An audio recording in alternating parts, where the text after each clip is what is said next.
Hi, everyone. I'm Steven Sigmund. And I'm Mike Passanio. And this is the weekly movie Throwdown, a discussion show where each week we dig into a film that fits our overall monthly theme. This month, that theme is football. And this week, we are talking about the 1999 Oliver Stone film, Any Given Sunday. And there is a lot to talk about. So we're going to get into it right after we share a little bit of news from the industry. Yeah, just a couple of things that jumped out at me this week. So I saw that The Materialists crossed 100 million in global box office. And I thought that was really something, because it's only the third A24 movie to cross 100 million, which I didn't know. The other two, I know one of them is Civil War, and the other one I'm blanking on, to be honest. But what was more interesting is that it gained like double the money that it made in America. Like, it made 36.5 million domestically, and it made like 65 million overseas. And I'm not totally sure what that's supposed to mean, or how we're supposed to think about it. I do think it's interesting that a romantic comedy, not a romantic comedy, but a romantic movie, a romance movie, but a kind of cynical one, is doing that well overseas. I don't know if it has to do with the stars in the movie, Pedro Pascal, Dakota Johnson, Chris Evans. I don't know if it's the universality of the material, of how everyone feels about modern dating. I don't know if it speaks to anything larger about anything, but that's a big number and something worth noting. I'm not sure what anyone can take from it. I was wondering if you had any thoughts about it. Well, I don't know what Celine Song's last film, Past Lives, did at the box office. I mean, it was, a critical darling. I really, really love that film, and I really love The Materialist too, the more I sat with it, because upon first viewing, like walking out of the theater, I was like, I don't know about this. But if the box office for Past Lives was good, then I'm going to stop you right there, because I actually found two things. The other movie that made 100 million for A24 was Everything Everywhere All at Once, which makes sense. Right. Past Lives earned 42 million globally. Wow. So it has to be the Pascal factor. Yeah, but that's a pretty good amount of money for her as well. So maybe it's both. Yeah. Yeah, I don't know. I saw that headline and I was really happy to see it, because I think it's actually a really good film that you kind of have to let fester for a little bit before it really kicks in. And I think in America, it was billed as one thing. And when you go to see it, that's definitely not what it was. I mean, it really looked like a romantic comedy from all of the advertising, but I mean, there was a little bit of that in it, but it wasn't really like How to Lose a Guy in 10 Days or something. I mean, it was the standard Celine Song love triangle. And it was like an adult romantic comedy in a way, but without the comedy. So yeah, I'm really glad to hear that. I enjoyed it a lot. And I hope that means, more things coming down the road for Celine Song. Well, I also saw that the next movie she's working on is a sequel to My Best Friend's Wedding, which was that 90s Julia Roberts movie. Yeah. So interesting. Yeah, that's kind of out of nowhere. I'm cautiously optimistic. I don't know how a sequel to that would go all this time later, but I'm sure there will be a love triangle in it, and great. I'm here for it. Yeah. I'll go see anything she does. It's good. It's good to have a wheelhouse. Yeah. Yeah. And she does, for sure. And I'm in it. I love it. So the other one's something that probably just interests only me, but I'm going to share it anyway, because I was reading it. Stallone's promoting, Tulsa King, and I think a book. And he was talking about how, and I mentioned a few weeks ago how they're making a Rambo prequel series about a young John Rambo and who they cast in it. But initially, Stallone was trying to pitch a project that he had written that would use AI to de-age him to like 18, so he could still star as Rambo.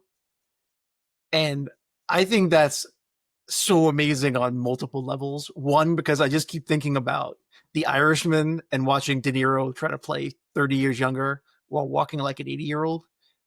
Exactly. And try to imagine Stallone trying to be 18. I almost want them to do it just for that alone. But in his defense, he makes a good point, which is that it's going to be very hard for someone else to play John Rambo. And I don't think he's necessarily wrong, which is why I wasn't a fan of this project in the first place. His feeling was that he is that character. I mean, he's two characters, right? And both of those are getting prequels where other people are playing those characters. And I think that is, I don't think he's wrong in the fact that it's going to be hard for people to see someone else in those roles. You have to. 18? But that may be why you should let the properties die. I think that you should just leave them alone. Like that, it says more to that than anything else. But it also speaks to Stallone's ego, where he can't imagine anyone else playing the part either, and would rather use AI. And I think that I was thinking about it in that way too. Like, is AI going to be used for vanity for actors who don't want to let jobs go or allow themselves to play younger? And Stallone's just kind of the tip of the iceberg in thinking about that. And I wonder where that will go in the bigger picture. I think, I don't think the Rocky franchise is necessarily ruined just yet, thanks to Ryan Coogler and focusing on Adonis. But this is, I mean, the Rambo property has been going downhill ever since like Rambo 4, maybe even 3. And I mean, maybe you think differently, but as a big Stallone fan, but to me, it's like, let it alone. And to do this is going to be the death knell to it. I think it's stupid. Like if it happens, it's both stupid because of the AI aspect of it, but at the same time, I'm also intrigued. Like, well, this isn't happening. Just to be clear, this was just something that he pitched that he wanted to do. It's not happening. Good. Like it was rejected. Good. I don't know if it was rejected or they just moved on from it. I don't know for sure what happened, but it was something he pitched that did not happen. I think regardless of who plays Rambo, it's a bad idea.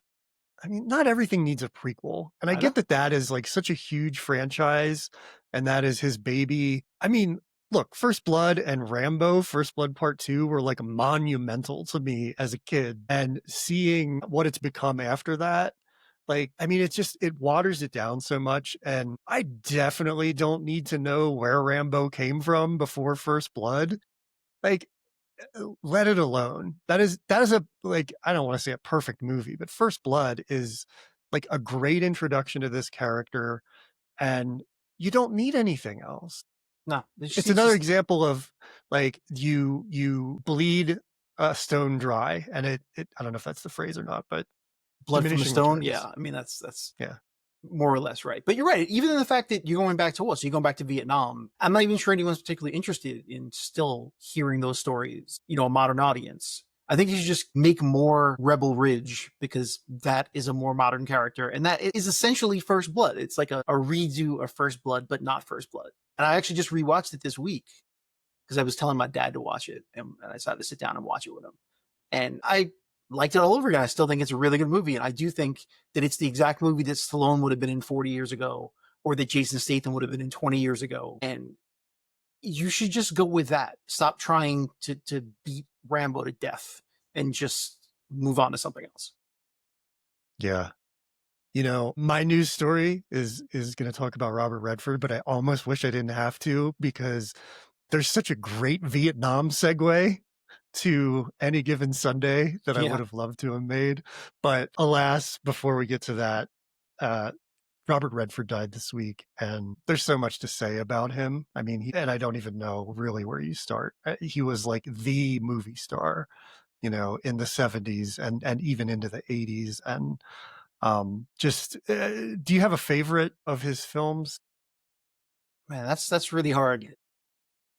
I mean, The Sting and The Natural are two movies I've seen a lot. Like I've watched them multiple times. It's one of the first movies that I showed my kids when I could show them. The Sting was one of the first ones I showed them when I showed them grown up movies. And The Natural is just something that I watch almost every baseball season, and I force my kids to watch. Those are just two of my favorite Redford parts by far.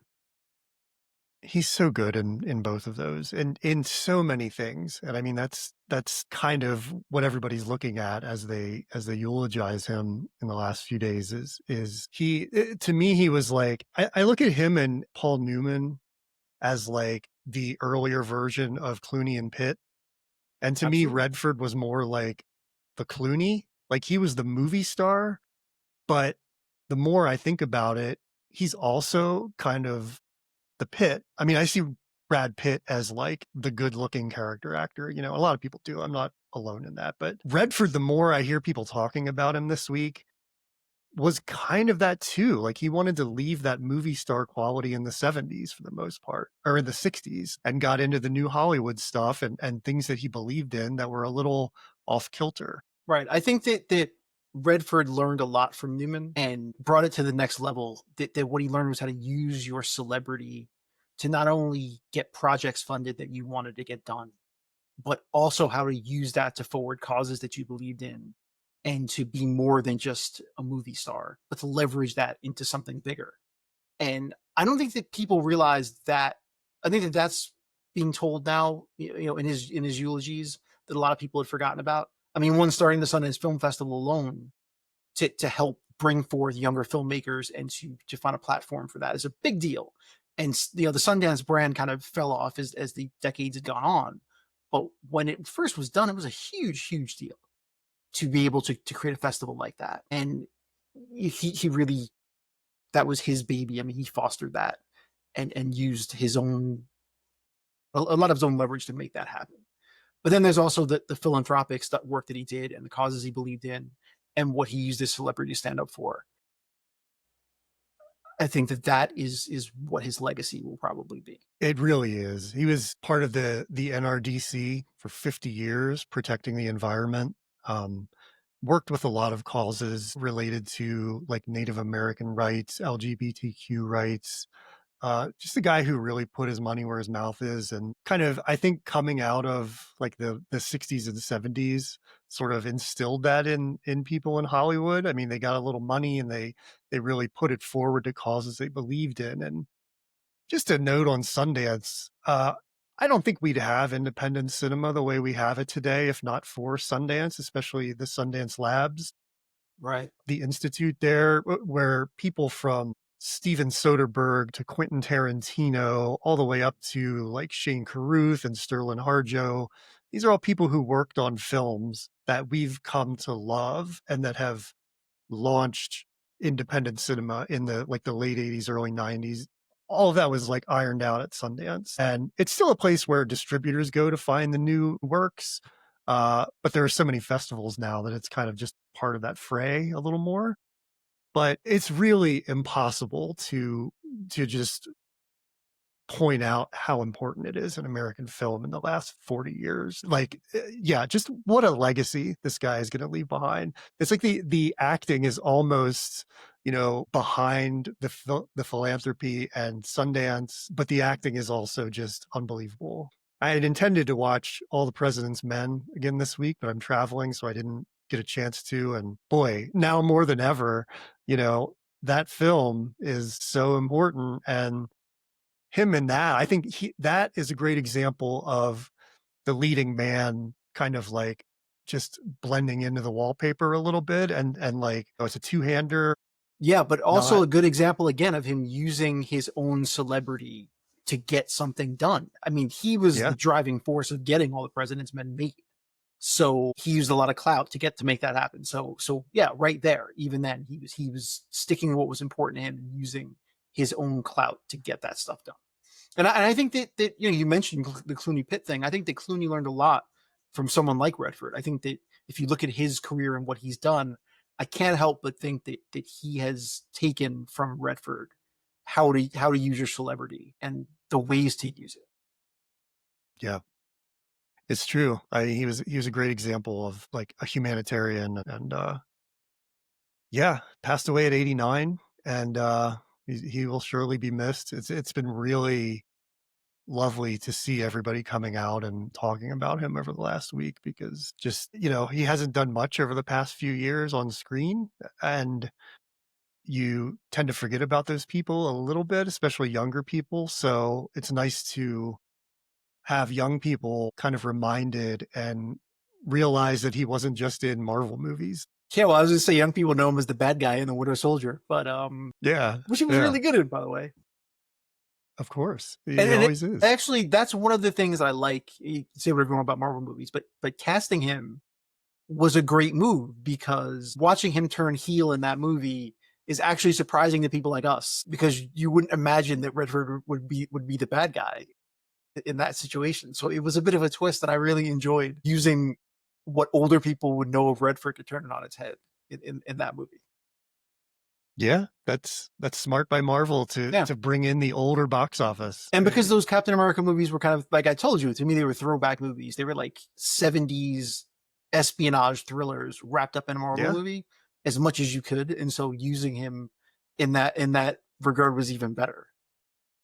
Because yeah. it feels I like mean, a it's three such day an yeah, the movie I wanted to watch this week was I kept thinking about 3 Days of the Condor. So that was the movie that I kind of went back to.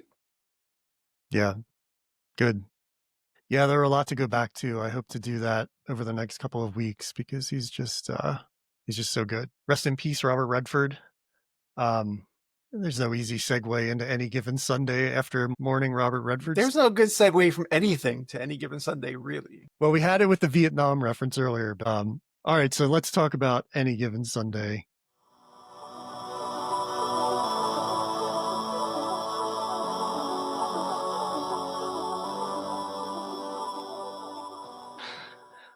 Uh man, this is an Oliver Stone film. Uh, eh, you'd seen it before, of I had course. seen it before, yeah, but it was a long time ago. I mean, I saw it probably when it came out, and I'd forgotten a lot about it. And I guess the headaches had subsided, so I went back to it now and was reminded that it's a lot. There's a lot going on in this movie. I was like, give me the needle, coach. I have to watch Any Given Sunday again. Yeah, I feel like it should come like the DVD packaging should come with its own bottle of HGH. Yeah, That would be the package. yeah. It's I have to tell you how I went about watching this because it's kind of a crazy story. I was a little late getting to it, which is on me, but I thought, you know what? I'm just going to buy this because this would be really fun to own. I hadn't seen it in, I don't know, 20 years almost, but I'm kind of leaning into Oliver Stone now, and I'll talk about that a little more later, but I thought, you know what, I should just own this. So I thought I could just go buy it. Go to Walmart, go to Barnes and Noble, go to Target. Nobody had it, which was so frustrating to me. And I thought Mike would go to the library. So I'm going to go to the library. My library nearby didn't have it, so I had to put it on hold. But the hold ended up taking like 4 days. So I couldn't get it from there either. And I went to YouTube to see if I could rent it there. And what popped up was, hey, this is free with ads. So I thought, all right, I don't have to spend any money. I'm just going to watch Any Given Sunday on YouTube for free. Turns out it's the TV edit. And the TV edit of Any Given Sunday is a wildly different experience than the director's cut. There That's was really no funny you mentioned profanity. that because I was listening to the director's commentary by Stone, and he talks about the TV cut because Really? he cut the TV cut himself, which is rare. But he That is even says interesting. that he said you have to cut 30 minutes from it, and he said the pacing is wildly different. So you can actually speak to it. I obviously hadn't watched that. Well, this is so knowing that he cut it is really interesting to me. Eventually, I gave in and went to Amazon and rented the full length version. But the TV cut, they cut out the verse in the Willie Beeman song that says all the ladies are creamin'. And that makes it a completely different song because the flow of it is like really disjointed. Because I can't remember what comes after that, but it really doesn't line up with My Name is Willie Beeman. So that was the first thing that clued me in. And then I went back to the beginning because I thought, wow, there's no profanity in this. There's a scene right at the beginning where I think it's when Cap gets hit actually, and uh, Tony, the Al Pacino character, is on the sideline and he's like, "Motherfucker, candy ass, no blocking bitches," and the TV edit is candy hitting, no blocking bums. So it's almost like the way the Coen brothers famously go in and edit their TV versions. So they're really funny. And I think that might be what happened here, although I can't imagine Oliver Stone having a sense of humor about it. But it's really jarring how there's zero profanity in this and there's no nudity. And there were huge scenes that involved both of those things. So just imagine seeing it with none of that. You know Like, what? it I was actually want strange. to find it now. I want to go watch the TV version. I think, It's on YouTube for yeah, I free. think I'm going to watch that. That would be fun. It's really funny. At first, I was like, I almost didn't think anything of it. It seemed a little out of place, some of the things he was saying. But after I watched a good part of it, I was like, wow, this does not seem right. And then it clicked like, this is going to be fun to compare. And it was. I mean, it's a crazy version of it. So that was my experience with it. I got kind of the I wouldn't say G rated version, but the PG version and the R rated version. And R-rated version by far is better because that has the stoneness in it that Oliver Stone brings to it. And for people who don't know or who haven't watched it yet, to me, it's really the story of sort of like time moving on, and you get with the flow or you don't, or you're like put out, because it centers around Tony D'Amato, who is the coach played by Al Pacino. His team's kind of losing. His star quarterback, played by Dennis Quaid, is injured and he has to go with a younger quarterback who's kind of flashy, has his own way of doing things. Tony D'Amato is not into that. And at the same time, he's dealing with his boss's daughter, basically running the team now. So I see it a lot as like, he's this sort of relic from an earlier time who isn't getting up with times today. And that creates the tension in the film. It also feels like an indictment on the NFL to me, because there are a lot of things here that are still in play today. You can speak to it better than I can because you know more about it. Yeah, there are a lot of things to talk about in this movie. Uh, and you're not wrong. It is the idea. I mean, time obviously plays a huge factor in this. The passing of the generations, because he goes out of his way to use a bunch of scenes where he has black and white footage of old football too, that he blends in. Yeah, he does. He calls that, looking to the football gods is kind of what he calls it, the ghosts of the past. Again, I sat through the whole director's commentary, and I got a lot I'm of so insight. glad you I got did. a lot of insight from Oliver Stone's director's commentary. But the main thing I took from it is that Oliver Stone really thinks he's good at directing. That was the main takeaway from the commentary. But there was a lot of insight. And you actually need some insight because it's a lot of. So let's just put this in perspective. To make this movie, Stone took 3 separate football movie scripts. So he started with 3 scripts, which were based on 2 books. There were about 9 screenwriters, and then he condenses this into this story. And you feel all of that as you're watching this movie. It just feels like Stone wanted to make a magnum opus about football and tried to jam as many things as he could about the state of football and the past of football and what the future of football might be, and make a 2-hour and 40-minute movie about it. And it feels that way. It just feels like things happen so fast in this movie.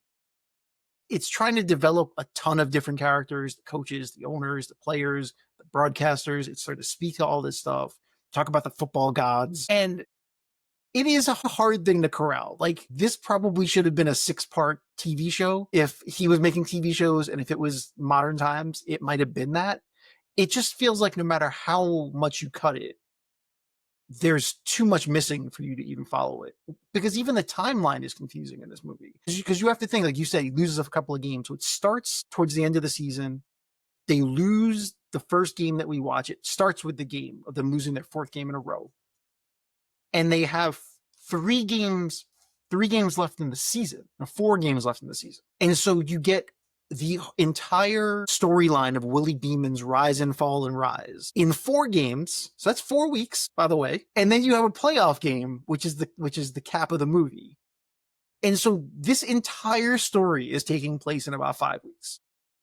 And he's trying to tell the story of all the football and Willie Beeman's rise and the fact that Coach D'Amato is losing his fastball and that Cap is an aging quarterback who's on his way out, and all of this stuff in about 2.5 hours. And I just don't really think he was able to do that. See, I agree with you. I don't think it's certainly not cohesive, and like Willie Beeman's meteoric rise to where he has a rap video, like a record, he has all of these, magazine covers. That's very fast.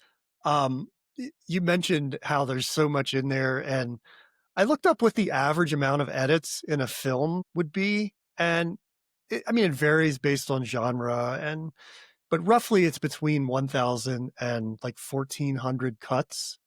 This film had 4 editors, and it had 3,000 edits. That's more than double what the normal film would have. So 3 editors, 9 Wow. screenwriters, 9 music composers. I mean, this is about 5 movies in one movie. And you actually do feel it because it said it just it's bumping into genres, it's bumping into filming styles, it's bumping into storylines. I mean, individually, you could have broken out 4 different things from this movie and made entire movies out of it. And he's trying to tell it all. And I mean, it's certainly kinetic, if that's the word you want to use. Yeah. It's that you definitely, I mean, you're in it and it is a ride and you're on it, but does it actually feel like it comes together? I'm not really sure. I think it can easily be summed up by the cinematographer, Salvatore Totino. As soon as he walked on a set during the first day of principal photography, Oliver Stone greeted him and said, "Welcome to Vietnam." Not ironically, that's what he told him with all sincerity. I will say he probably should have won an award for this movie because, yeah, he was I mean, there was only one cinematographer, the multiple everything else, Yeah. but one cinematographer. This is a lot to shoot, and I mean, he shoot the football scenes, and Oliver Stone's probably telling him we need more thunderclouds, and then we need to do this. And, I mean, and he does it all. In cinematography wise, it's a good looking movie. It is a good movie to look at. There's no doubt about it. This was his first film Yeah, that's really as impressive. cinematographer. We might as well just do a quick rundown of him. He came from music videos. So the one that jumped out at me, and there are many, but he directed Soundgarden's Spoon Man. So I went back and watched that this morning. It looks just like this movie. So I mean, he definitely has a style, and I think that works well with Stone because Stone's movies generally have this kind of like jumping around and the cutting and the extreme close-ups and like 100 cuts and then slow motion. Like that's the thing that okay, right at the beginning of this film, there are like people playing football in the sky, which is amazing. That's like frame 1. And then it goes to this dramatic slow motion close up, the hand on the football, the hike. Then Cap takes brutal hits. This is all basically in slow motion until the hits, but then, and maybe they are in slow motion, but I think they're probably like regular speed. The sound is like the most upsetting, like aggressive crunches and grunts. So, it starts with this very dramatic, very like intense moment where like this is what it's going to be. And then you hear Gary Glitter's song come in and it cuts to Willie Beeman and it's like completely a different movie right away. That Yeah. is, see, for me, this is a hot take, but this film made me love Oliver Stone because I'm looking at him now as like, this guy might not know what he's doing, but he is a maniac and he swings for the fences every time out. And I respect that. And I kind of love it. I've never been a big fan of his because I think he takes himself too seriously. And I think, like everything's Vietnam to him. But in watching this, it's like, okay, I accept that now. And I'm just going to give in and like go where you take me. And I had a lot of fun with it. Yeah, you can look at Stone like you look at Spike Lee, where it's polarizing, but he very much has a style. He very much is going to give you the Oliver Stone experience. You can decide your mileage will vary depending on how you Yeah. feel about it, but he's going to give it to you. And this one, he gives you everything that Oliver Stone can give you. So I mean, in previous movies, and this is 3 movies out from Natural Born Killers, and we know that Stone likes to play with different types of film. He likes to play around with different styles. In this case, he only shoots in film, and he doesn't really change what he's shooting with but he plays a lot with speed. That was what he talked about in this one. It's all about messing with speed. So the movie slows down and speeds up, and it's constantly changing how fast and slow the movie works. And so it feels very jarring in that way. Um, Look, the football stuff, the on-field stuff is really good. I mean, there's a certain element of this, but I mean, we've gotten it in other movies, but this one, you're really on the field in the middle of a lot of things. And he very much turns up the sound so you can feel the crunches. You see the Yeah. punches in the pileups, like all of that stuff, like the real violence of the game plays out. And that's partially why the NFL wanted nothing to do with this movie, because it very much conflicts with the more sanitized version of the NFL that they want to show you. And that's not what he wanted to do. I mean, that's not something Oliver Stone would do.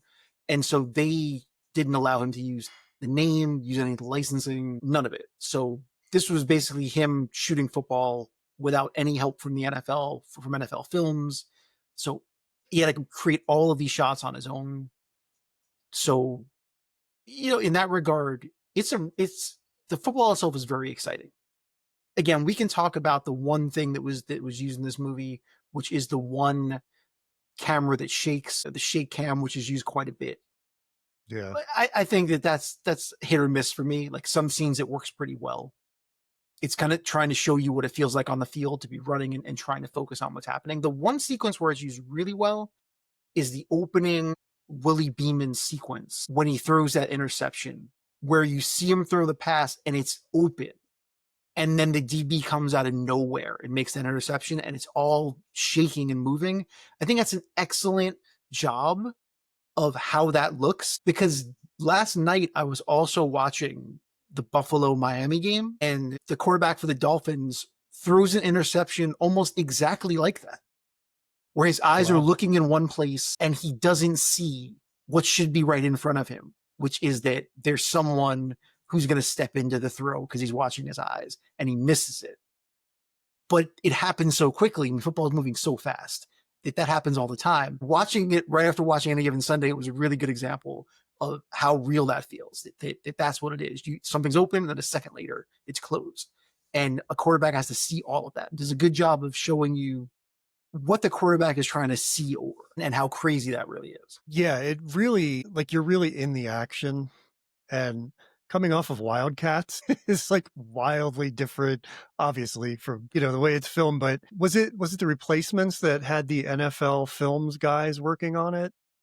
So, yeah, it felt a little more like that to me, and, even the program, I mean, I feel like of all the films we've done so far, the program is probably the most, like, analogous to this because it's pointing out sort of that darker side of it, and I saw someone say something like Any Given Sunday is basically just the sequel to the program where it follows Andrew they Brynarsky's made it. character, into the NFL.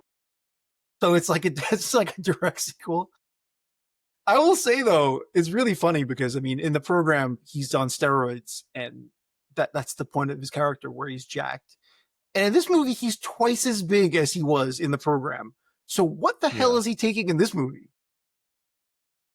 Man, I don't know, but he Because is big wow, and he he's is big. angry. So quick side Mad note, Henry Rollins was offered a part in this movie. I don't know who knows or doesn't know Henry Rollins. He used to be the lead singer of Black Flag. He went on his own. They offered him a part in the movie, and he turned it down because he basically realized he wasn't big enough. He saw that he could not match in terms of size the rest of these guys, and he decided that it wasn't worth doing.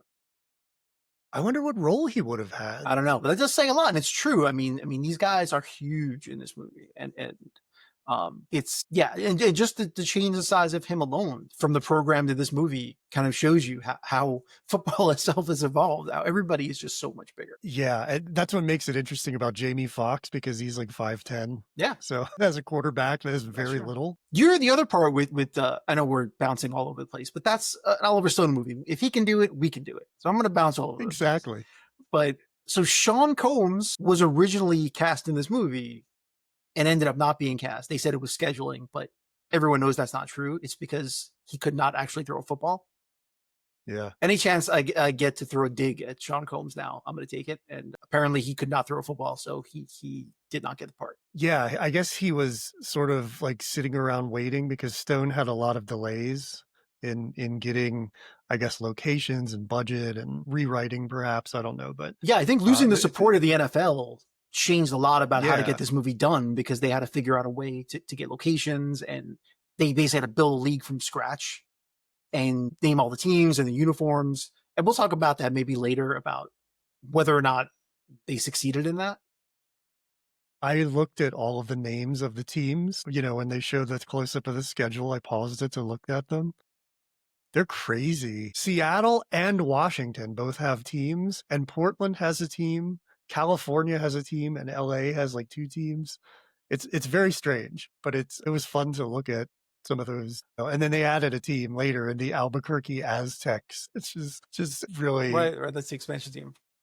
it's so fun. I mean, as bad as this film might be, it's like really fun. At least I thought it was Yeah, I think he because probably had it's a good time coming crazy. up with all this stuff. And Stone definitely is a football fan. And you can see that just based on who he got to be in the movie, by the way.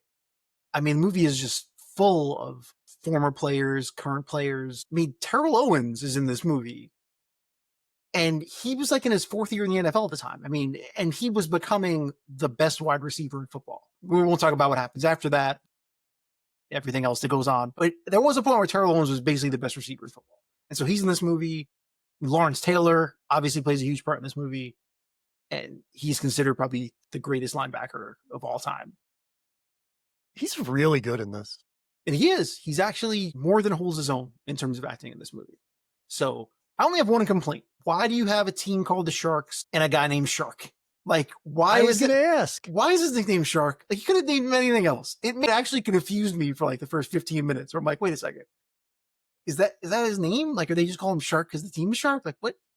So, Well, that was my question. Was he called Sharks? Was he called Shark and the team brought him on because of that? Or was that his name after he went to the Sharks?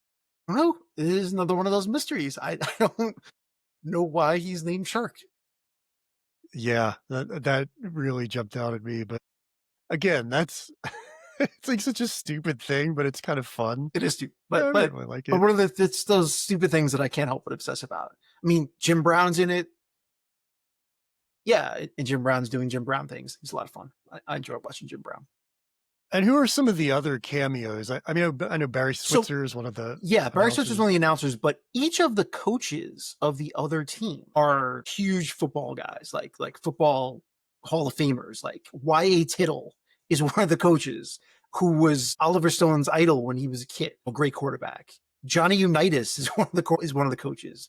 Dick Butkus is one of the coaches He's the only one I recognize. yeah, what a great scene that was cut where he's just screaming at the referees, which was his choice, by the way. That's the scene he wanted to film. But yeah, so each coach on the sideline, well, I think 4 of the 5, one of them isn't, are these legends of football. So that's a really fun thing to see. Yeah, Barry Switzer ends up being an announcer at the end. Yeah, there's just a ton of these little cameos in the movie. I don't know most of those people. I don't even know why I recognize Barry Switzer, but Dick Butkus I mean, he's gone on to do like a lot of, entertainment stuff. So Yeah, he's absolutely. recognizable, but I think that's cool that all these other guys are in there. Yeah, Even if again, you don't know them. right. But some people will know it and some people won't, but it mattered to Stone. Yeah. So that's really what it's about. Like, he's trying to pay tribute to the people that he idolized when he was a kid. It almost makes me wonder, did his love of football help or hurt the making of this movie? Because it almost feels like because he loves the game, he's trying so hard to do so much with it.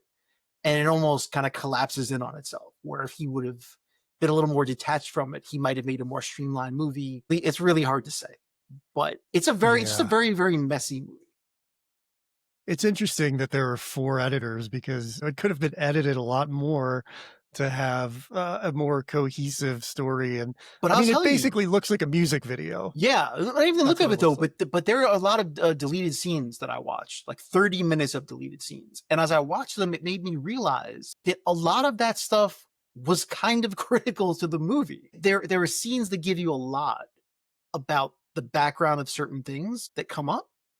And some of those scenes are cut because they have to be cut. But I think in this instance, the movie being longer might have actually helped it because I got a lot of insight. It made the movie opened up to me more after I saw some of the deleted scenes Yeah. because it helped me see a little more. I mean, look, I mean, the whole story of Beeman in itself is in a nutshell the issue with the movie.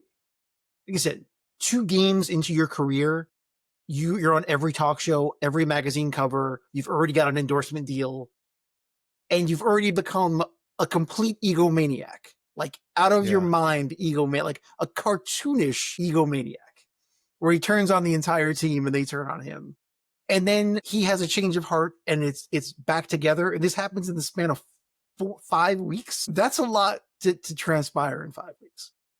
That is like Wildcats level of like winning the team over and Exactly. losing the family. It's so fast and it's immediate. Even though his first game isn't like anything to write home about, that's like right after that is when he turns on his girl. And it's like, Jesus, dude, who are you? You had 1 game. Who knows if you'll start next week? I mean, uh, that middle quarterback, I forget his name, but that poor guy, he got like 1 snap and then he tries to play again. I guess he gets another half, like in one of the other games, but uh Jesus. And since you brought up Jamie Foxx, I think, this kind of like puts him on the map, doesn't it? With it's really like one of his first films. And, he goes on to the next year. He's a lead in Bait, the Antoine Fuqua movie. Yeah. So I was looking at this, and up to this point, he'd only done some, you know, comedies. I feel like Booty Call was made before this. So Yeah. he was just in like some dumb movies, but he was doing the Jamie Foxx show. So he was doing a sitcom. So this was the first serious movie that he made. And you're right. I mean, after this, he goes to Bait, and then he's in Ali, and then it's off to the races from that point. So I think that Stone saw something in him. I think that it definitely helps his career. On the flip side to that, Bill Bellamy is also cast in this. He plays the wide receiver. Yeah, and that's the thing. In the deleted scenes, there's more Bill Bellamy stuff. Like a I was lot of gonna his say stuff there ends up had on to the cutting be. room floor. I always like Bill Bellamy, and I think he's very good in this movie from what he's in and deleted scenes, seeing more of it. And it's interesting how they both come from the comedy world, and they're both in this. And Jamie Foxx's star just takes off, and Bill Bellamy really never gets there. And we talk about this. I always bring up people that I like that I kind of wonder what happened to. And we go back and watch these old movies, and I always kind of think about that. Bellamy's had an okay career, but nothing spectacular. But I don't see any reason why he wouldn't have gone on to do more. I think he showed some dramatic acting chops that surprised me in this movie. Yeah, the team is really filled with interesting characters from Bellamy to LL Cool J. Man, he is something else. 2 weeks in a row with That's LL right. Cool I mean, J on the LL Cool J show. in football. So this one. So you know the story about Fox and LL Cool J, right? Yeah, yeah. Why don't you So tell us? that was the big story about this one, that the tensions ran really high in this movie because they're two characters. Jamie Foxx and LL Cool J's characters don't like each other for the majority of the movie, but it got heated for real, and they got into an actual fight on set, which was not great, and like lawsuits were filed. It was a whole thing. I mean, it ends up kind of petering out, but it was a serious problem in the movie at one point. Things were pretty heated. Yikes. But yeah, and it carried over Yeah, through that's much of the filming from that point. well, I think that's good. I mean, they have that rivalry on screen that maybe that, that real life rivalry got into it. But every one of these movies like has that rivalry that turns around at the end. And I can't wait to like rank those next week when Yeah. we I mean, get into that's the this thing stuff. too, But by the way. This movie, as I said, there's a lot of stuff going on in it. But if you break it down, it's still a conventional football movie, almost like any other conventional football movie. It follows the same beats. The way that it ends almost feels, and he mentions this, how some people were upset that they wanted the ending to be darker in a lot of ways. And he just said that he didn't feel that was warranted in this movie. But but yeah, football movies always end with a win, and that's just the pattern of the way football movies go. It holds, and we watched a bunch of them this month, and it all kind of holds. yeah, I think, that same story is like the fundamental of the sport, and what every director does with it is what makes that interesting. And Right. like the program, I think just that dark look is like what I find so interesting about this. And, the NFL, like you said, wasn't happy about it, but that's Oliver Stone, his football movie is going to have the darkness to it. And he said that this is another in a line of movies that he made where like a man goes into the public arena and kind of pays a price for it. And I guess in this film, that could be Tony D'Amato, it could be Willie Beeman, but if you look at, um, God, what's the name of the movie with Woody Harrelson and Wildcats Natural Born or Killers? Reservoir Killers? Natural Born Killers. If you look at that, it's another guy in public having a fall from grace, and Nixon, and like that's Oliver Stone's thing, and he does it here. And I just think it's so interesting because I never really thought about that as like the theme of his films, but it feels like it's in just about everything. This was kind of like something he wanted to do after Nixon flopped. So Nixon was, I think, 1995, and it had a ton of Oscar nominations. I think it had 4, but it tanked at the box office. It lost a ton of money, and that really kind of bruised his ego. So he wanted to make something that was going to make money, and this certainly did. And I think bringing in all of those people really, like that alone is going to draw people to the box office, whether the movie is good or not. But we have to talk about Al Pacino, who's like at the center of this. There's still so many things to talk about in this I know, movie, I know. but we're trying to keep it brief. But yeah, let's talk about Al Pacino. And my theory always about Al Pacino is that Al Pacino is like the Bob Dylan of actors, where if you look at old Dylan or old Al Pacino, there is no connection between the original old person versus the person they became. The Al Pacino from The Godfather could basically be another person completely. And just like young Dylan, it's like there's no relation to the Dylan that you go see now live. And I think about that a lot. But this one, it's a good Al Pacino performance. I think that there's subtlety in this movie. What people remember is the speech, which is great, and there's a lot of yelling. But there are quite a few subtle moments in this, and Pacino does a really good job of selling him. I think that it helps remind you what a good actor he is. That there are just these little moments where you can feel the pain of the life that he's created for himself, and I think he does a good job of that. I think this is the perfect role for him because it's like there's a bit of old Pacino in there in those quiet moments that you're talking about. I mean, it is very far removed from like The Godfather 2, but I think there's still a little bit of that in there. It's bookended by crazy Al Pacino, but I think that works here. I mean, I even wrote a note like, is the locker room the perfect place for modern Al Pacino? Like, he's a great coach. I mean, like the actual coaching aside, but the portrayal of a coach is like the perfect role for him. And I think this is like really a good role. I got to thinking about it. Like, this doesn't necessarily stand out in his filmography in any way. He's had quite an interesting run of films, just like throughout his career. And I don't know if anything is memorable, like after 1990, but he does win an Oscar in 1992 for Scent of a Woman. And I was wondering if like, because that character won him an Oscar, that's the character he sets as like a baseline for everything that follows. I feel like we talked about this on the old pod, and I'm pretty sure that I said that. Yeah, that Okay. winning the Oscar for Son of a Woman is kind of the thing that there's before the Oscar and after the Oscar. But yeah, once he wins the Oscar, like hooah, Pacino becomes the standard of Pacino, and Yeah. so that's just how he approaches more of his roles, or maybe those are the roles he gets offered. Who can say? But in this instance, for the role of the coach, Stone only looked at 2 people. He wanted either Pacino or De Niro to play the coach. And in this instance, Pacino is 100% better choice. I mean, De Niro is great in a lot of things, but I don't think he delivers the speech at the end of the movie in any way as effectively as Pacino can. There's another person who was up for the role, like the first pick, which was Clint Eastwood. Really? And he wanted to direct it. So they're like, no. He's like, but could you imagine him? Well, first of all, directing this film. I mean, that would be wildly different than it is.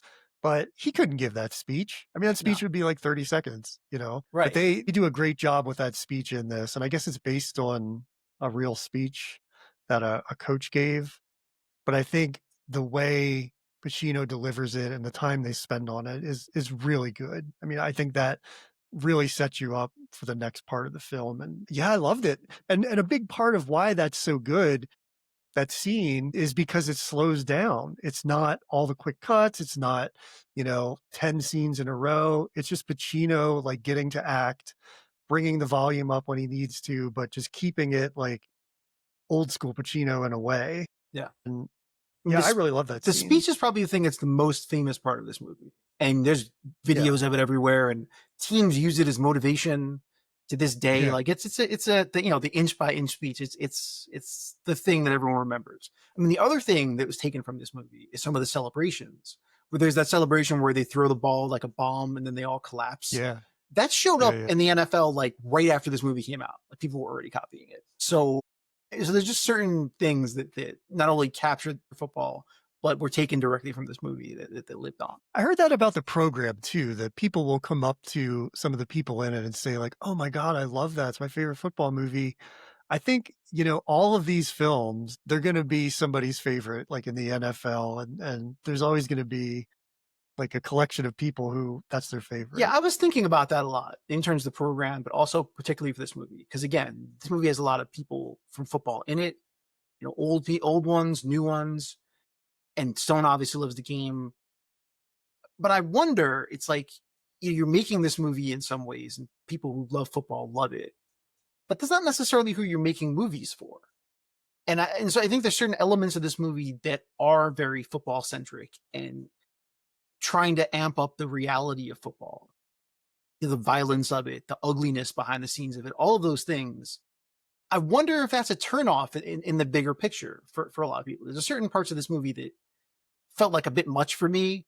And I do think it's more realistic. Again, like there's definitely violence that goes on in the trenches that you never see when you watch the game on TV, because they keep that a little bit of a remove so you don't really see how violent it is in the trenches.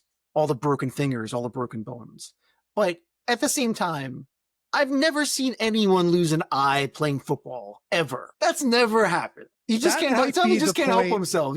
He has the pyramid with the eye as the symbol for the team, so someone has to lose an eye, and you're like, I think he went too far with that one, just a little. You say he went too far, but that's the point where he won me over, where I was like, okay, this is Oliver Stone. I accept that. I'm going to go along for the ride. Like, I don't know if this is good directing. It's probably not. You don't need 10 flashes of the eye in the pyramid mixed in with the actual eyeball. But you Yeah. know what? I kind of love it. So I'm going to follow anywhere Oliver Stone takes me from now Okay, on. that's totally fair. One more thing I wanted to Yeah. mention. I know a lot of people didn't love Cameron Diaz in this movie. They thought that she was a bit overmatched by the material. I actually thought she was good. I thought she held her own. I had no issues with her in this movie. I thought she did a pretty good job considering how young she was. And it reminded me, when you go back and look at early in her career, she really stepped out of her comfort zone, almost immediately, and took chances on a lot of different movies. I mean, she did some of the straight up romantic comedy stuff. Obviously, she's in My Best Friend's Wedding, but she's in Fear and Loathing in Las Vegas. There's Something About Mary, which is obviously what made her a big star. Being John Malkovich, she's in this. I think that she was really trying to challenge herself, pretty early in her career, and I think that that's commendable. I think that it's really cool that she was so willing to take risks in the parts that she did, and even for this one, that there were a lot of delays, and in the interim, There's Something About Mary came out and made her a huge star, but she didn't drop out of the project. She didn't ask for any more money. She waited for it to be available so she could do it, and she stuck to her contract. And not everyone would have done that either. And I think that there's something to be said. This is a lot about her as an actor and as a person. And I thought she was perfectly, I don't say perfectly fine, better than that. She more than held her own, I think, in the part, which was a pretty thankless role of kind of a one note angry owner. I agree. I think that's kind of the role. I mean, this is a young woman who's inherited a football team. That's a lot, and if you're young and a little naive and a little, kind of full of yourself. You have all this power all of a sudden. You're going to make some mistakes and you're going to sort of get over your skis on a lot of the things you do. And you're going to bring that attitude to it where you're like, I'm in charge now and you better listen to me. And I think just like Willie Beeman, who's basically the same thing. Like they're the future, but they don't know how to lead into the future. Like she leads just like Willie Beeman, but does anybody follow? Right. And I think that's kind of like the crux of this. Now, I love that she takes challenges like that. I mean, a lot of people say she was really overmatched in Gangs of New York, and I tend to agree with that. But I think here that almost lends itself to the role, and that makes it pretty interesting to me. Right. And So, a good side note, that scene when she first walks into the locker room early in the movie, and the guys are in various states of undress and all that kind of stuff. So that was the third take, I believe. And someone asked one of the players to disrobe. Like that was deliberate on his part, but he didn't tell her that was happening. So interesting. yeah, so he kind of set it up to see how she would react. And I think he wanted however it was going to be. And again, I think that speaks to her because in character, she doesn't bat an eye at all. And she Yeah. looks at him, like doesn't change expressions at all and moves on. And I think that's a good bit of acting. Again, within that character, she would not have been flustered by that. And yet she didn't know any of that was coming. So yeah. Believe it or not, that part was not in the free YouTube version of the Really? movie. Can't believe it. By the Well, way, side note, there's a little more of that than I need in this movie, but it's fine. But the shower scene where Mad Dog leaves and gets a mini alligator. Now the question, of course, is where the hell was this alligator before that scene? Yeah. Does he keep it in his locker? Is it in his gym bag? Is it in his car? Like where exactly was the alligator that no one knew that it was there? That's what I wanted. That's a good question. I didn't even think about that. I didn't think about that because that wasn't in the free version either. So I didn't get to see it. It wasn't until, when I watched the free version, the only scene with Mad Dog was when he gets that penalty on the field. Okay. And which by the way, has some really bad editing in it where like sometimes he has his helmet and sometimes he doesn't. But I was like, there has to be more of this guy. Oh, there was the scene where he's like, James Hetfield, bow down. But you don't show the thing where he's at home. Like they show him with his family. And it's like this crazy scene of like kids. And he's like, why don't you clean the house? And none of that. So I thought, gosh, they really aren't developing, even in like a small way, any of these secondary characters.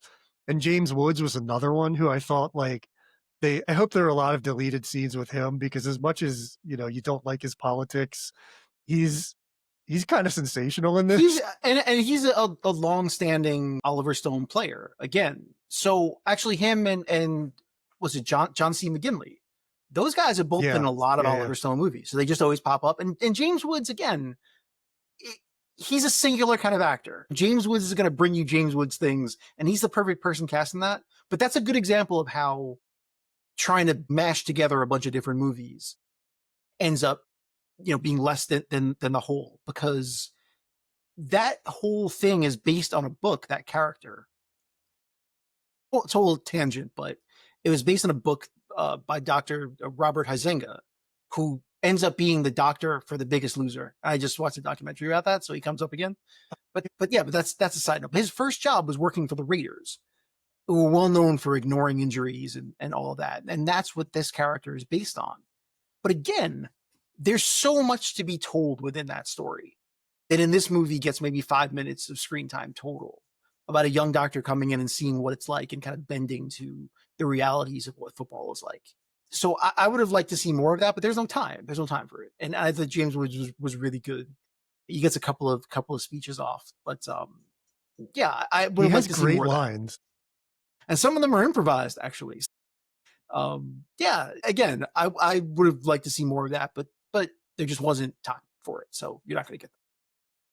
I think it's interesting because now that you're mentioning that, the Matthew Modine character, Ollie, is kind of like James Woods at the beginning, is what I think about. Like James Woods' character, Dr. Harvey Mandrake, is that his name? That is like the best soap opera name like I've ever heard.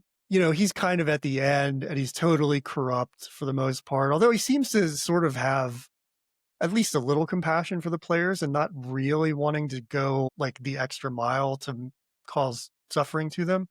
But, Dr. Ali, Matthew Modine's character, is young, he's naive, and he's really against what James Woods does. But then at the end of the film, they show Shark saying, "Just give me the needle, doc, like I need more." And they don't show whether he gives it or not. So, but he's there contemplating it. And then they show him talking to cheerleaders like Dr. Harvey did earlier in the movie. So you have to think that like he kind of gave in and became Dr. Harvey in his absence. That's the way Well, I read what it. I was thinking too is that his character reminded me a lot of his character in Platoon, the other movie he did with Yeah. Oliver Stone, where it's the same kind of idea where you have someone coming into an environment that is wholly unfamiliar to them, and it just kind of slowly breaking them down and then Yeah. becoming something else because of what they're around. There's a really good scene with his character and Bill Bellamy's character that was cut from the movie where Bellamy's character is also asking for shots of stuff so he can continue, and he kind of convinces him that he can play without it. And then there's a little bit of a callback to that after the game is over where they have a moment, and all that stuff was cut from the movie. So again, there's a little more to that ended up not being the movie, which once I saw those scenes, I wish they'd stayed in the movie because I think those little moments were nice. But again, It's interesting the choices they made to keep things in when it Yeah. sounds like the things that could have been. So I'm glad you brought this up because speaking of things they kept in, so they cut out a lot of little things, but they kept in a lot of the announcers, and Oliver Stone just happens to be one of the announcers. So side note for this, I got this from the commentary as well. They had looked for people to be the announcers and ended up not really finding someone he was happy with, and they put the announcers aside at first. And they ended up filming that stuff basically towards the end of the movie. They found a local guy and they did some of those broadcasting scenes. And according to him, a lot of people told him they really liked those scenes. And so he left them in, and it ends up framing a lot of the football scenes. Now look, I have two things to say about this. One, baseball teams have their own announcers. That's how that works. So you get a lot of homer announcing in baseball. Football is mostly national broadcast, right? So you get national broadcasting teams. So there's no real bias in football booths. But in this movie, they obviously have their own announcers because these guys are very much home team centric announcers, Yeah. which is kind of weird because it's not what you're used to getting from football announcing. But second of all, they're just not very good at announcing. I don't think Stone is very good at the job. I think he's very monotone. Half the stuff he says is an aside. Like I don't even like it. It took me out of the football scenes. I don't think that was a good choice. I didn't like the announcing at all. And then bringing in Barry Switzer at the end. Now, people don't know Barry Switzer was a very successful college football coach. He took over the Dallas Cowboys and won 2 championships with them after Jimmy Johnson leaves. So he's got a pedigree of coaching, no pedigree of announcing. I don't even think he's ever announced, actually. Now that I'm thinking about it, I don't think he ever has. So he's not very good either. I just think the announcing choices are not great. I don't know if Oliver Stone would go for authenticity, as an announcer, but he, he's in every one of his movies, I think, at some point, or at least most of them. And kind of in as I think back over his filmography, they're not like bit parts necessarily. I mean, he's in Natural Born Killers, he's like a reporter talking to Mickey and Mallory, I think. And so he has to get himself in there somehow. And according to this, he says it wasn't vanity, but necessity. Again, because they ended up doing the stuff at the end of the movie and he just kind of jumped in and did it.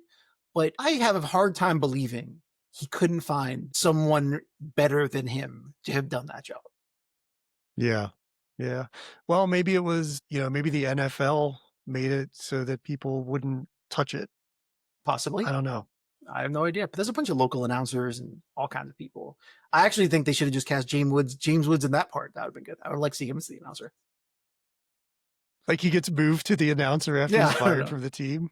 I think I'd be good in that job. But yeah, I would like that.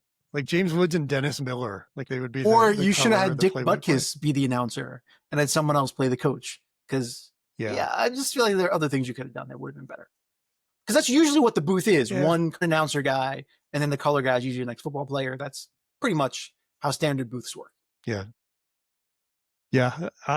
I don't know. That's just Again, my own I didn't nitpick about mind. it. That's my own personal thing. But it's fine. Yeah, I'm becoming an Oliver Stone defender, Oliver which is Stone. very strange. Here's the thing. I actually like a lot of Oliver Stone's movies as well, especially most of the movies that predate this one. After this one, things start to get a little hit or miss, but most of the work he'd done before this, I think, was really, really good. I love Talk Radio, and I even like U-Turn, and I like most of the things that he did. U-Turn's interesting because that came in between Nixon and this, and Yeah, I think while he was trying to get this done, I think that he made that movie just kind of as to be able to do something, probably. quite a jump from Nixon to that to this. Very interesting. I'll be remiss if I don't mention Dennis Quaid because I want to talk about him real quick. I know we've kind of moved on from the cast, but uh, I love this guy. I always loved Dennis Quaid. I was thinking about it, and he's just kind of like the everyman American guy. And that makes it easy for him because he has pretty good acting chops to get into a bunch of different roles and just become whatever that role needs to be. And And because he's he's great clearly a here. decent athlete, he can slip into a lot of these kind of roles too, where he can play quarterback Yeah. and be believable in that. So yeah, you're right. Well, he's another who needs one more sport to have the sports EGOT. He doesn't have a basketball film, Yeah, we have to try to unfortunately. work that out. So one Yeah. thing I want to mention about this, so there's a scene where the coach goes to his house and talks to him, and I don't know if you were aware of this, but the house they use in that scene is Dan Marino's house. That's his actual house. He allowed them to Yeah. use for the movie. So that's what a real quarterback's house does look like in football. So I just thought that was a nice note. Other side note, Warren Holly playing his wife. And it again just makes me think when I think about this movie, like, is any character in this movie likable or someone that you want to root for? I mean, I know. maybe Cap is a decent guy, but even his wife is terrible. She's basically telling him, "I don't care if you're hurt, you should keep playing football," because she has status of her own. And that caddy scene with all the wives talking Yeah. to Beeman's girlfriend, it's like it just makes everyone seem kind of terrible. She goes as far as hitting Cap Rooney. Yeah. He's a battered husband. He's already I got don't like that. concussions. Why are you hitting him in the head? Where did those concussions really come from? That's what I want to know. Were they on the field or in Dan Marino's house? I think she's interesting too because she has like an immediate turnaround as well. She's so adamant about him playing. You're a quarterback. That's what you do. And then like the second he's hurt, she's like, "Oh my God. Like, Wow. what did you think was going to I mean, happen?" you The do live guy's, with him. He said that his hand was shaking while he was holding a spoon. You didn't notice that? Like that? You didn't pick up on that one? yeah, he's losing his memory. Like, I that was interesting to me because she just has that 180, And like again, immediately. because of the condensed nature of the movie, a lot of this stuff feels a little more like caricature than character. You just don't have enough time to establish enough of these characters. But what's strange is that the character Elizabeth Berkley plays, the escort, actually gets more character development than Cap's wife.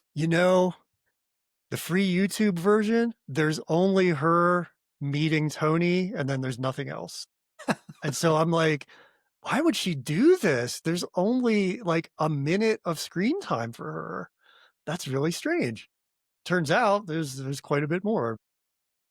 And actually a scene that they add that's in the director's cut that wasn't in the original cut that he added back because he really regretted removing it, which is the scene they have where Jack basically kind of asks her out if she wants to stay with him without Yeah. money being involved. And that scene wasn't in the original cut that he added back. That's so sad, that scene. God. Since you mentioned caricatures, we have to talk about the caricatures in the bar up on the wall. Because he points out to Elizabeth Berkley that he's up there. But if you look at what's around him, Cameron Diaz is on one side, right? And then on the other side is Oliver Stone. Yep. And next to Oliver Stone is Fidel Castro. What? Who he would go on to make 2 movies about. Yes. So yeah. Really there's so many amazing Easter eggs in this movie that I will give it to him. He did say that this is the kind of movie that required multiple viewings to really take it all in, and he's not wrong. It still doesn't make the movie highly watchable, but you definitely need to watch it a few times to get it all in. Here's my hot take. You want a hot take? If I had to choose, I would watch Wildcats over any given Sunday almost every day of the week. That's my hot take. Well, you know, one of the things we'll talk about next week as we rank the cliches in these films is the rain scenes. So which has a better rain My scene? God. Wildcats where they're running track, or this, which is like Vietnam. Yeah, this is the Vietnam rain scene. Like every football movie has to have a rain scene. Like Oliver Stone really brought it with this rain scene. Can't just be He rain. It did. has to be a monsoon and guys getting their helmets knocked off. Me really, yeah, No half measures with Oliver Stone. none. I don't have much more to say, but I do want to point out that when Willie goes to Tony's house, Ben-Hur's on the TV, which is like insane to Oh, me. you should listen And to then director's Charlton commentary. Heston. Yeah, you should listen to director's commentary just to hear him talk about Ben-Hur. By the way, like it It's means so something to funny. him. Like he uses those 3 scenes specifically to talk about things in the movie as they're going on, and he makes a big thing about it. Okay. And he also very much wanted Charlton Heston to play the commissioner of the league because the idea Right. was in Ben-Hur he's the slave, and it shows like the evolution that he's now the guy in charge. Yeah. And that was He's the all company deliberate. man. Like he was really thinking about all this stuff. But side Yeah. note on this one is that one of the other reasons he cast Charlton Heston is that Charlton Heston made a comment in an interview kind of saying that Oliver Stone would never cast him in a movie because Right. obviously they have very different political ideas. But that was another reason that he cast him in the movie, just to prove a point, I guess. But yeah, but the Ben-Hur stuff, it's like he's trying to. That's why he's always showing the pictures of the football gods, and he's trying to equate it to the slavery of Ben-Hur and the whole thing. Regardless of how you think about it, Stone did put a lot of thought into all of these things. Yeah, I mean it's almost like an activism movie. I mean, it's very political in the sense that he's showing how these players are treated, how management sees them. I find that part of it, especially like in today's political landscape, to be very compelling. And maybe that's why I enjoyed it in part Yeah, because again, there could have been more of it that almost though. relates. In some ways, I wish there was more of that in it though too. That's touched on, but not really dive into it. But that would have been an interesting thing to explore. And they mentioned just like in the program about how Willie's stock dropped because he took a $300 suit to go to Yeah. a wedding or a funeral or whatnot, and they label him a cheater, and it taints his entire early career. So, and all that stuff was true. You know, the hypocrisy of Did it all. since you mentioned the program, is Alvin Mack on the cutting room floor? Because he's in this, right? I thought was he the No, guy who broke his nose on I the thought he field? was too. I don't know. Didn't see him, and I'd kind of forgotten that I thought he was in it, and maybe I'm wrong. I think he's the guy who broke his nose in that one play where there's like all this really bright blood coming out of it. That was the only time I saw him and it looked like him. But I remember seeing him, on IMDb that he was in it.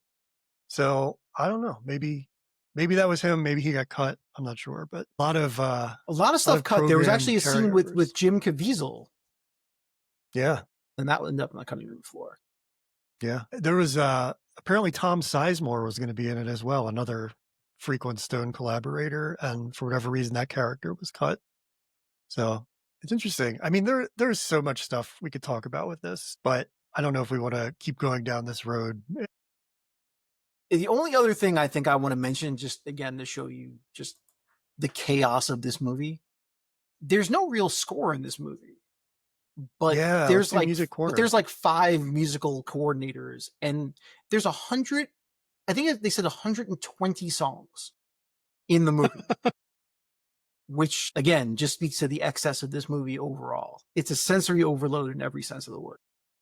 2 volumes of soundtrack again. And just like LL Cool J's song Football wasn't on the original Wildcats soundtrack, My Name's Willie Beeman wasn't on the original Any Given Sunday soundtrack. It's like the theme of the movie. Yeah, I don't think that's a huge loss, but maybe that's just me. I'll tell you, that song has lived in my head 24 hours a day since I watched this damn thing. That's funny. Oh my God. I sing it and my wife is like, will you shut up? Who's Willie Beeman? And I'm like, my name's Willie Beeman.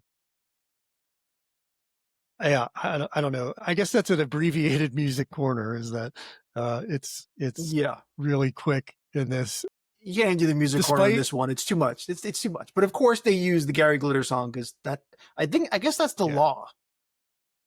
I think it is. Yeah, I think it's law you have to use that song if you put it if you use a sports movie. yeah, yeah. Well, we'll talk about that when we rank these movies next week. Best use of the Gary Glitter song. All right. Well, then, if you don't have anything else, I'm pretty good on talking about Yeah, this. I have a lot more, but I feel like we'll just have to leave it there. Maybe we'll do a second volume, like the Yes, soundtrack of do a like. director's cut of the podcast of all the things to talk about This with is this why we movie. need a Patreon, because people want to hear 2 more hours of any given Sunday discussion. Yeah. All right. Well, that's it for this movie.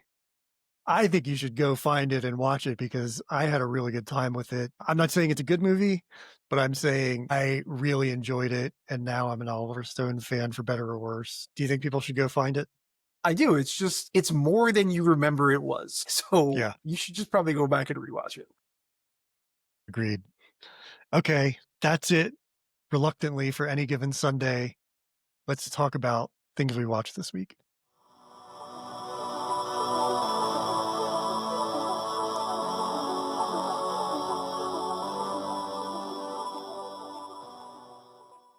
So I think I really only watched 2 movies and definitely different movies. So I have I resubscribed to Mubi, so I've been watching some of that stuff on there. And one of the movies on there was a movie called Benedetta, which is a movie that Paul Verhoeven made about 4 years ago.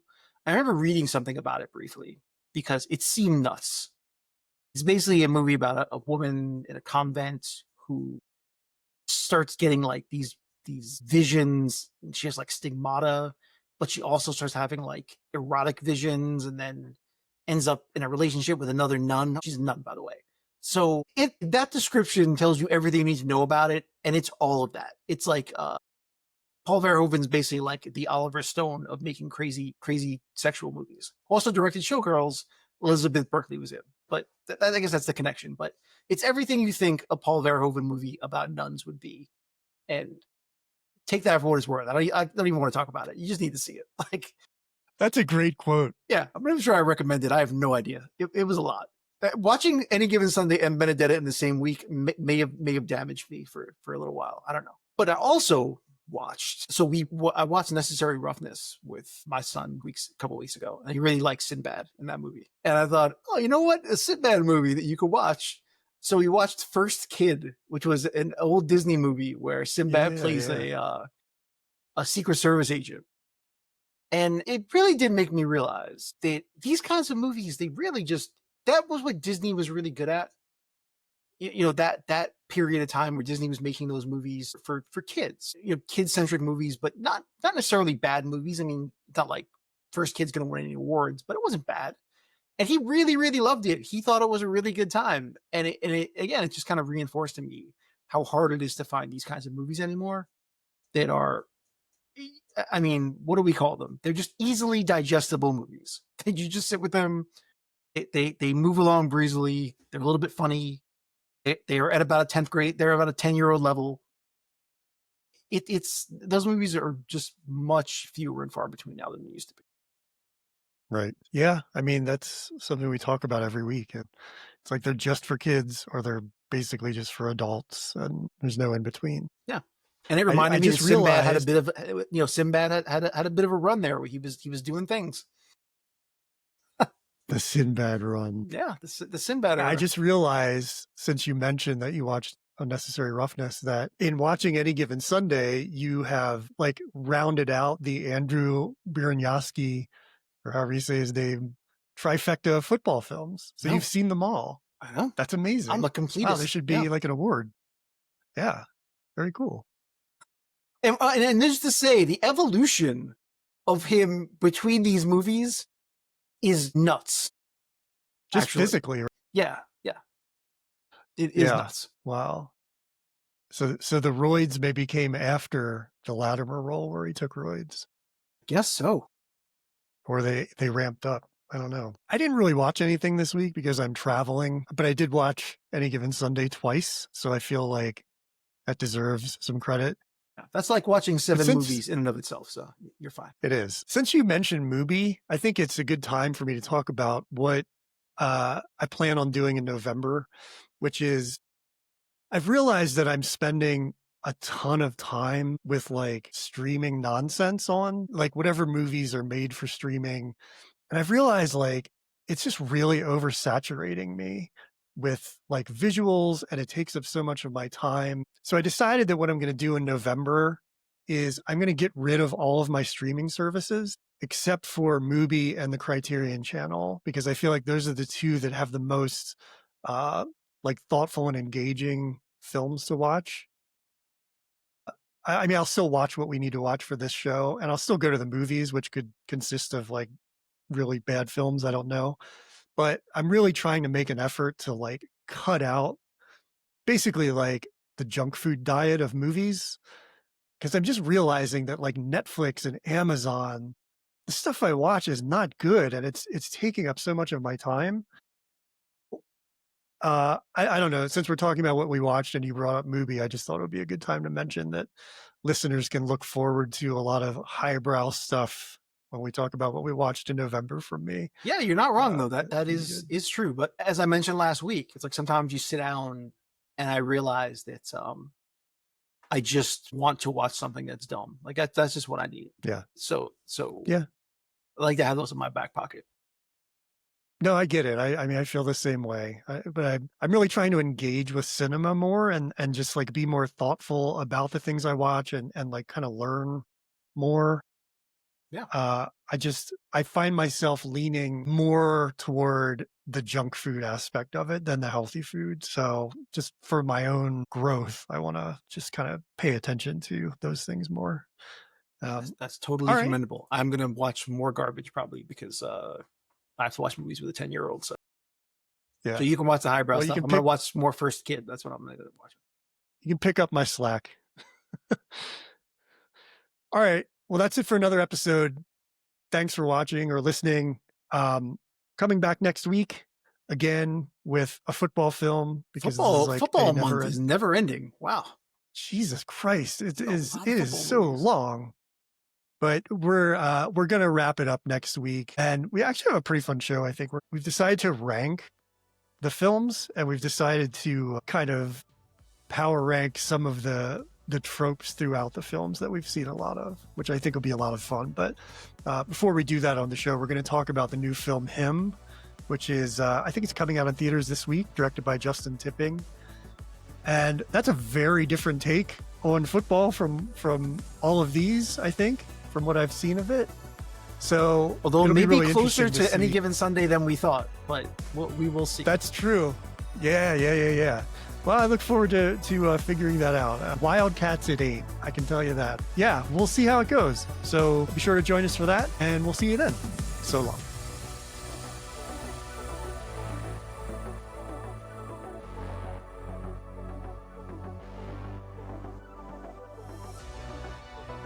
As always, thanks for listening to the Weekly Movie Throwdown. We'll be back next week with another exciting episode, so be sure to subscribe to the show wherever you get your podcasts. And for even more from us, visit moviethrowdownpod.com or connect with us on social media.